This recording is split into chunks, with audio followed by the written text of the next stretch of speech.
Sure ka na, pre? Magsasalita ka laban sa Golden Scorpion tsaka sa tatay mo.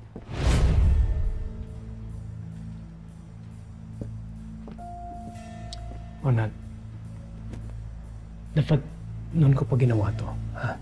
At dahil sa pananahimik ko, nawala ng hustisya para kay Elias. At nadamay din tuloy si Joanne at yung pamilya niya. Pero paano plano mo? Paano mo papatunayan na sindikato ang dumali kina Elias? Pati na rin kila Joanne. Kailangan ko kausapin si Chief Ricardo. Kailangan ko ng tulong niya. Ang problema? Parang may nakikinig dun eh. Hindi lang.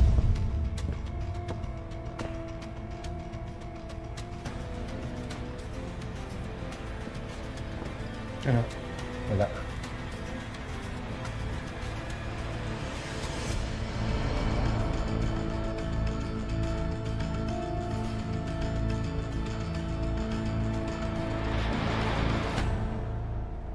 Sir. Oh, ano yung mahalagang bagay na sasabihin mo sa akin? Chief, noon ko pa dapat sabihin sa inyo. Pero nagdadalawang isip ako. Dahil pinoprotektahan ko ang tatay ko. Maupo kayo.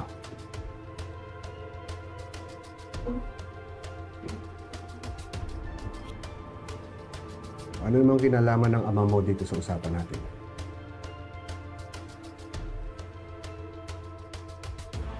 Pinoprotektahan niya ang isa sa pinakamalaking sindikato. Sa drugs at sa human trafficking.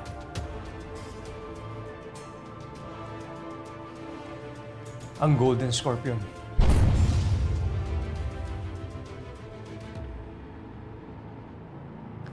Chief, sila po ang hinahanap natin.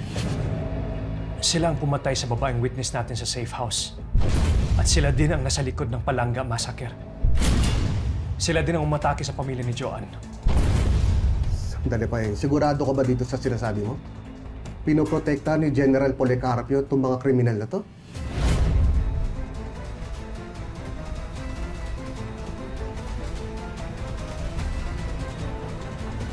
Nalaman. Dahil pinagtakpan ko siya sa loob ng matagal na panahon. Siya mismo nagsabi sa akin ng totoo. Kaya pala pinigilan ni General Policarpio ang press conference. Para pagtakpan ng sindikato.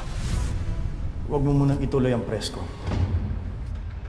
Anong plano niyo gawin, sir? Ilagay niyo muna sila sa isang safe house. Habang ongoing ang investigasyon.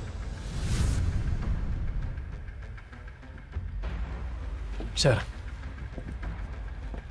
ito po ang CCTV footage ng away nila Elias Guerrero at ang totoong suspect sa likod ng Palanga Massacre.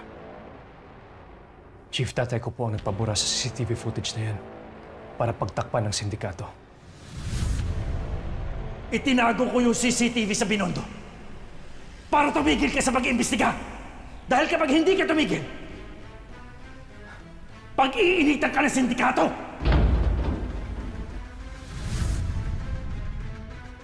Chief, alam ko nagkamali ako na hindi ko sinabi agad. Kung kailangan, pati ako ho, haharapin ko po ang kaparusahan ko. Paeng, hindi ako papayag madami ka rito. Alam kong naipit ka lang. Ang mahalaga, alam na natin yung totoo. Makakakilos na tayo laban dyan sa mga sindikatong yan. Anong gagawin natin, Chief? Wala pa tayong mga ebidensya. Pero kailangan mag-ingat tayo. At sigurado ako, hindi lang si General Policarpio ang galamay niyan. Marami pang iba. Yes, sir. Chief, kung pwede po, gusto ko pong kausapin ang mga guilty. Sigurado po ang matutulungan nila tayo. Malamang may alam sila, pati yung pamilya nila. Bahala. Matutulungan kita dyan. Pero Paeng, alam mo naman siguro kung saan pupunta to. Handa ka bang tumistigo laban sa ama mo?